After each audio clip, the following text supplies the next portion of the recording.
कालस्थायिने गुरुविक्रमाय गुह्यप्रवराय गुरवे गुणगुरवे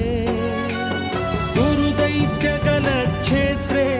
गुरुधर्मसदाराध्याय गुरुपुत्रपरित्रात्रे गुरुपाखण्डखण्डकाय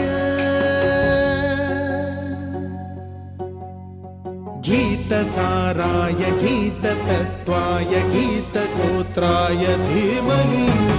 गूढगुल्फाय गन्धमत्ताय गोजयप्रदाय धीमहि